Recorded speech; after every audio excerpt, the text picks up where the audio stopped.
Everhood is a rhythm-based bullet hell action RPG where we play as a doll who had his arm stolen by a gnome and is accompanied by that same gnome who is also amputated as we embark in this LSD emulated world. You will find and encounter many weird talking animals and creatures, and you will engage in a musical battle against them, and you will also befriend them and play Dungeons and Dragons with them. You will also meet a talking guitar playing frog who you think is very nice, until he turns out to be an immortal being from a different dimension and asks you to commit genocide on the entire population of this world. While the last part isn't necessarily true, regardless of the bizarre description I've given it, Everhood does contain a pretty deep story. While the beginning portion is pretty lighthearted and fun, the full story presents you with a moral dilemma and challenges your ethics and values, similar to another underrated gem that no one has heard of, known as Undertale. This video will contain no plot-related spoilers, as the game is best played knowing as little as possible. If you enjoy rhythm games, you will like Undertale. Everhood.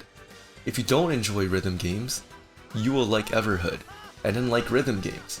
If you like Undertale, you will definitely like Everhood. However, I must warn you specifically in advance that you should not treat Everhood like it is Undertale, especially in terms of morals.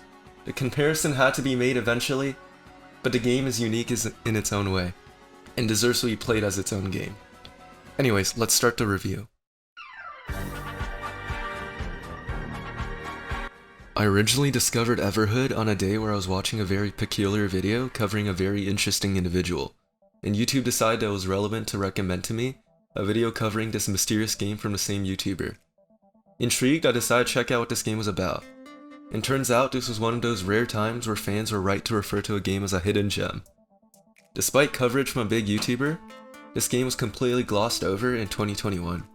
And this is where I come in, an unknown individual covering a relatively unknown game. But unlike the game, I am not a hidden gem. However, that should not deter you away from this video, because this game is too good to remain unplayed. Let's start with gameplay, which is also directly tied to the soundtrack.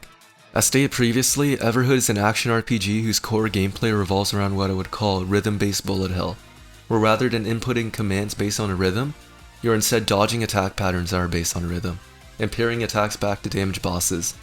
Very simple to understand, but quite difficult to master.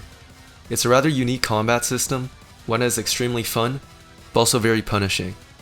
This game's gameplay is that of a boss rush type of style, and easily has some of the hardest boss fights from any game period, depending on what difficulty you select. Especially in the later parts of the game, you'll find yourself dying quite often, where your ability to recognize patterns will be put to the test. Much like any other well-crafted difficult games, however, you'll realize that the difficulty of these fights are fair and balanced. Even if you might be stuck on a section for several hours in extreme cases, I guarantee the reward for overcoming the challenge will always be worth it.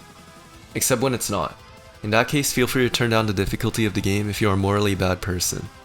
The option is there for you, so feel free. But regardless of how challenging the fights may be, the soundtrack of this game may be the biggest strength this game has to offer. Even if you're not a music person, it would be a crime to play this game on mute. That would be the equivalent of eating pizza without the cheese, or a burger without the patty. And if you are a music enthusiast, you will not only receive hours of content in terms of boss fights, but also hours worth of music through a playlist. However, even if that doesn't convince you, Everhood has a story on top of all that. For the first few hours of the game, you might think that the game's all sunshine and rainbows, but that's wrong. While short, the game does have a fairly deep narrative, and challenges your moral compass by giving you a choice on a certain decision in the climax stage of the game. Obviously, will not spoil what that is, but it should be painfully obvious what I'm referring to, unless you skip all the dialogue. If you do that, and while the combat and soundtrack are phenomenal, you are skipping out on the last piece of what makes this game so praiseworthy. It would be the equivalent of eating pizza without crust, or a burger without the bun. The equivalent of committing mass genocide on a group of animals in a video game. And with all those strengths, the game's tied together with its charm, art style, and characters, with a lot of detail put into their presentation, especially in combat. The animation must have taken a lot of work, but too bad I can't appreciate them in real time because I'm too busy focusing on staying alive during fights. The character writing is also what makes the story itself so powerful, as you feel attached in some ways with most of them due to their interactions with you.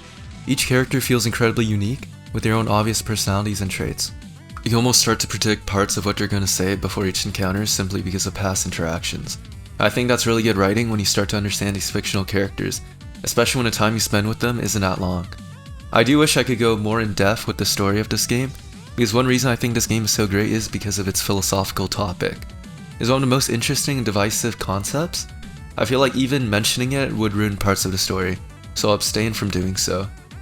It really is an interesting idea, and I'm surprised no game that I'm aware of has done it aside from Everhood. For Undertale fans, I should mention it again, but don't treat Everhood with the same exact view that you gave to Undertale. Situations are different, and pacifism isn't always the way to go. That should be a decent hint without giving anything away. As for replayability, once you complete the main story, you'll gain access to replay battles, which, as the name states, lets you fight bosses from the story again.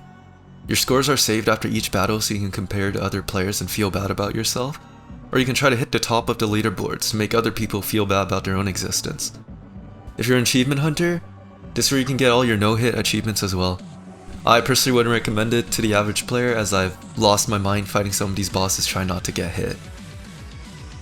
Anyways, to end off this video, I just want to say that while 2021 wasn't considered a good year for gaming, I'd argue it was simply not a good year for AAA gaming at all, but for indie games it was a fantastic year.